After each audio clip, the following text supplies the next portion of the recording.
Hollywood, where dreams come to die. Okay, sometimes they come true, but let's be real. It's a tough business, even for the ones who make it. Sure, their paychecks are big, but they still don't know where the next one's coming from. And if there's one chance to secure your future in the industry, it's to win one of these little gold men. Getting nominated for an Oscar can give a huge spotlight to a movie that wouldn't have found a big audience otherwise. It can boost careers. It can ruin careers, if you get up on stage and slap someone, for instance. Oh, wow! Now, provided you can control yourself, an Oscar translates into major paydays for actors, producers, directors, and pretty much anyone that touched a winning film. On one level, yes, the Academy Awards are a marketing tool for the motion picture industry to sell its wares across the world. And while no one has the power to buy an Oscar, campaigning for one is expensive. If you asked me how much money would it cost to win an Oscar, I would ask you, what's your budget?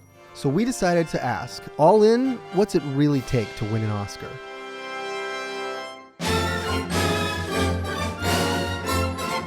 People have often said Hollywood is like high school with money. So if that's the case, then these campaigns are kind of like class president for that same high school. It is very much like a political campaign.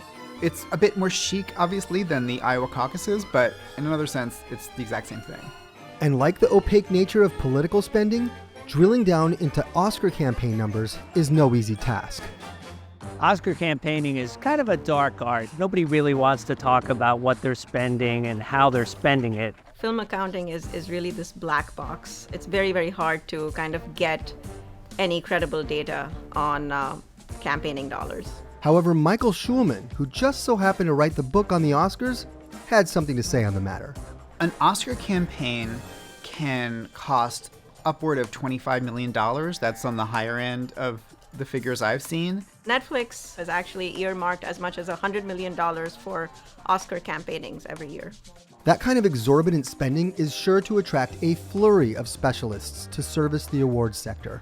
There is a whole industry of awards campaigning that surrounds the Oscars. Andrew Stackler is one such member of this awards campaigning industry.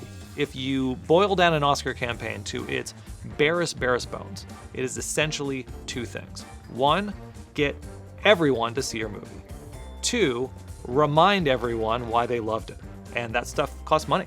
It's almost like event planning plus the advertising around said event. All of that money does flow through town. Oscar campaigning was not always the huge cottage industry it is now.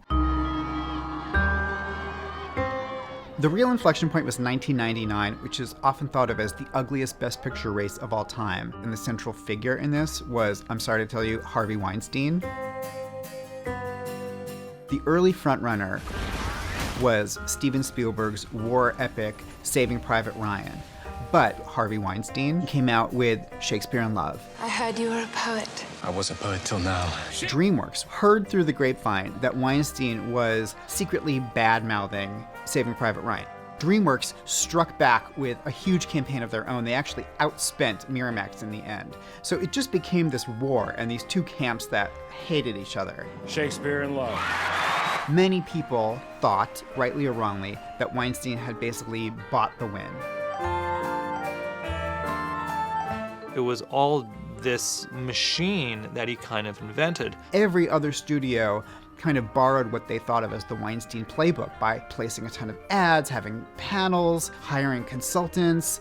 And so it kind of became an arms race. And that's how the awards campaign ecosystem became so bloated, to the point where the Academy had to start creating rules and reining it all in. Now we have pages and pages and pages of rules. All sorts of things that you can and cannot do.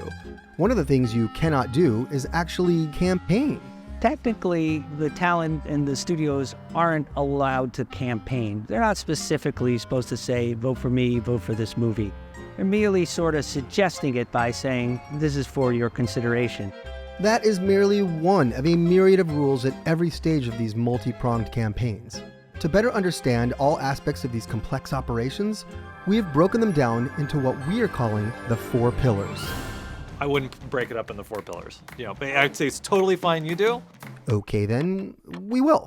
So with no further ado, pillar number 1, public relations. We're talking about armies of publicists behind the scene, working with reporters, staging events, getting interviews with the stars, the directors. PR really leads these campaigns. They're the ones that are interfacing with talent directly. The talent have to do their part as well. They're going to need to show up for those Q&As. They need to shake every hand and kiss every baby.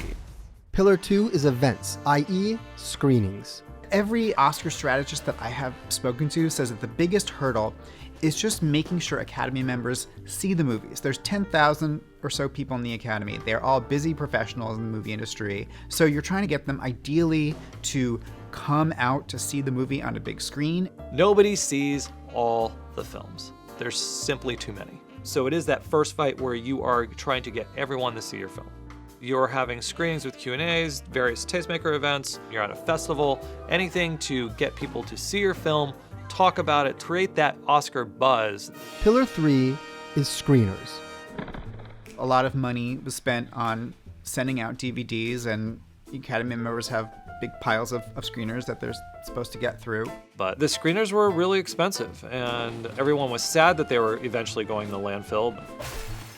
There's now an Academy portal where members can watch films, and it's a lot easier, but people still send out DVDs anyway. Our final pillar, and the biggest and most expensive, is of course advertising.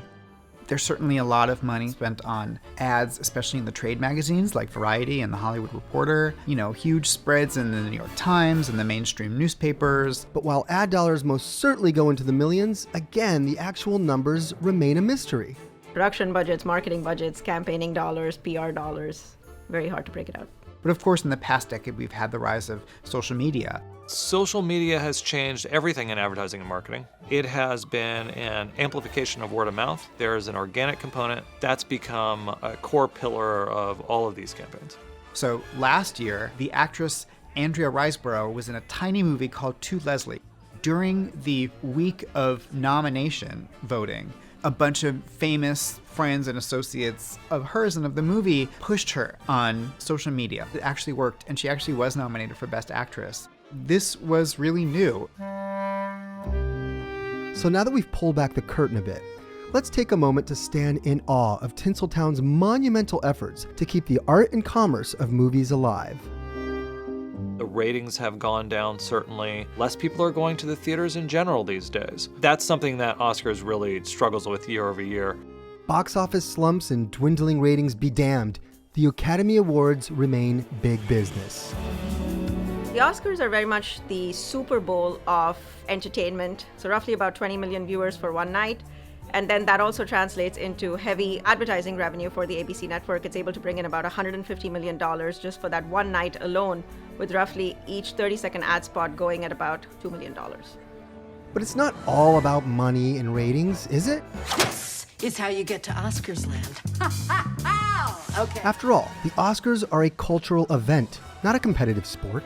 It's a mirror of society itself, a platform for unheard voices, and sometimes, just sometimes, dreams still come true. Can you believe I'm holding one of those?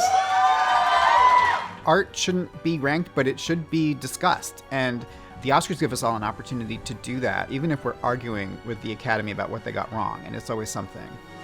First, I'd like to thank the Academy for this wonderful opportunity. It's a great honor. I'd like to thank my mother and father, my beautiful wife and child for their endless support, my brother, my Uncle Frank, my cousin Rafi, my dog Spider.